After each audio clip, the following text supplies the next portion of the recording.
ನಾನಿವತ್ತು ನಮ್ಮಿಬ್ಬರಿಗೆ normal dinner ಇಲ್ಲದೆ paneer tikka roll ಮಾಡಿದ್ದೆ. ಎಷ್ಟೇ ಹೊಟ್ಟೆ ಹಸಿವಿದ್ರೂ ಒಂದು ರೋಲ್ ತಿಂದರೆ ಫುಲ್ ಅನಿಸುತ್ತೆ. ಮತ್ತು ಪ್ರೋಟೀನ್ ಸೋರ್ಸಿಗೆ ಇದು ಒಂದು ಒಳ್ಳೆ ರೆಸಿಪಿ ಅಂತಲೇ ಹೇಳ್ಬೋದು.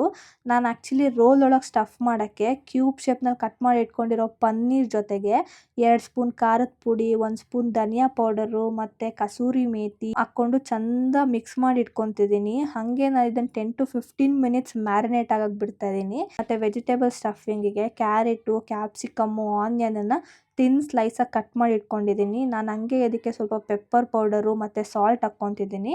ನೀವು ಹಾಗೆ ಬೇಕಿದ್ರೆ ರಾ ಕೂಡ ಸ್ಟಫ್ ಮಾಡ್ಬೋದು. ಇಲ್ಲ ನಂಗೆ ರಾ ತಿನ್ನೋಕ್ಕೆ ಇಷ್ಟ ಇಲ್ಲ ಅಂತ ಅಂದರೆ ಈ ಥರ ಫ್ರೈ ಮಾಡ್ಕೊಂಡು ಕೂಡ ಸೇರಿಸ್ಕೊಬೋದು. ಫ್ರೈ ಮಾಡುವಾಗ ಸ್ವಲ್ಪ ಬಟರ್ ಹಾಕ್ಕೊಂಡ್ರೆ ಟೇಸ್ಟ್ ಇನ್ನೂ ಚೆನ್ನಾಗಿರುತ್ತೆ.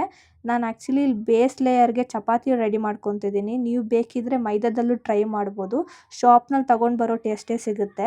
ನಾನು ಫೈನಲಾಗಿ ಅಸೆಂಬ್ಲ್ ಮಾಡೋಕ್ಕೆ ಇಲ್ಲಿ ಚಪಾತಿ ಮೇಲೆ ಮಯೋನೈಸು, ಕೆಚಪ್ನ ಸ್ಪ್ರೆಡ್ ಮಾಡ್ಕೊತಿದ್ದೀನಿ.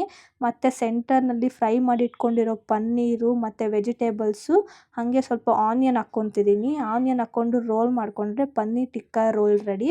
ಆ್ಯಕ್ಚುಲಿ ಎಲ್ಲರ ಮನೆಗೂ ಇದು ಡಿನ್ನರಾಗಿ ಸೆಟ್ ಆಗುತ್ತೋ ಇಲ್ವೋ ಗೊತ್ತಿಲ್ಲ, ಆದರೆ ಸ್ನ್ಯಾಕ್ಸಾಗಿ ಯಾವಾಗಾದರೂ ಮಾಡಿಕೊಂಡು ತಿನ್ಬೋದು. ಟ್ರೈ ಮಾಡಿ ನೋಡಿ ಒಂದ್ಸಲ. Thank you for watching.